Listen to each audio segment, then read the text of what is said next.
I'm Annie Sloan and welcome to my beautiful studio. It's back to basics time. I'm going to be painting this piece. It's quite shiny.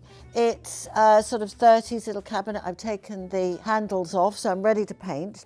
A lot of people use white. This is my old white. Oh, look at that. It's beautifully thick paint, isn't it? Look at that. If you want to, if it's very hot weather, you might add a bit of water. If it's cold, really, really, really cold, you might let it get up to room temperature. But apart from that, we're ready to go. Here's me with my paintbrush and glasses on and ready to go. So actually, I'd probably open the drawers up, but I'm not going to bother this time. Really, we're just talking about painting. So hold the brush like that. You're not doing this, and don't flip it back and forward. So if you're holding it like that, even touching there, so you've got real purchase.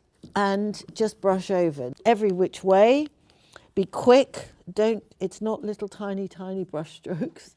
It's big brush strokes, and cover it all over. You might have noticed there's no sanding, no priming. I'm just directly on. So no priming, no prepping, no sanding, just paint.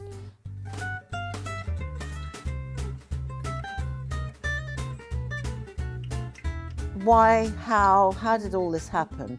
So I was a mother of 3 small children, and they were at school, and what I needed was something that would be quick to do so that when I collected them in mid-afternoon, it would all be back to normal. So that's what I was trying to do, something quick and something that would be, easy to do, and that's what it is. Second coat now, and it's the same as the first coat.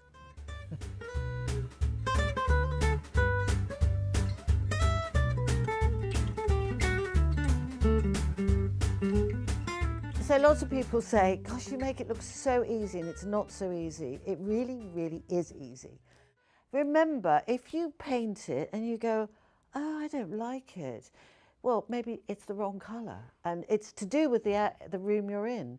So maybe it needs to be blue or red or green or pink. Try another colour. It won't take long. This won't take long at all.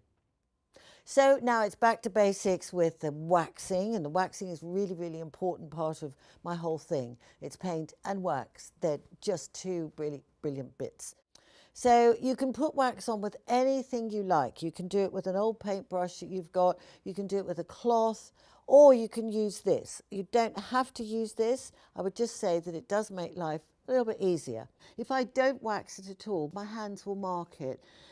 So you've got to wax it to seal it. So it's to do with look, it's to do with really protection as well.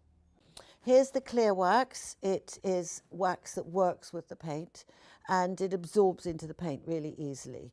So this is clear, looks white, it's clear. And you need to put on plenty.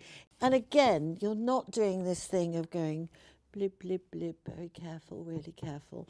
No, go for it, absolutely go for it. Don't worry about, you can do whatever direction you want. You don't have to do it all in one direction.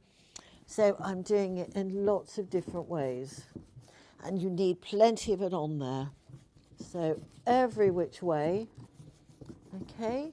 And then here's some cotton cloth, needs to be lint-free as they say. And then I'm going to wipe over, so take the excess off. So that's it. All very, very simple. Paint, wax, done.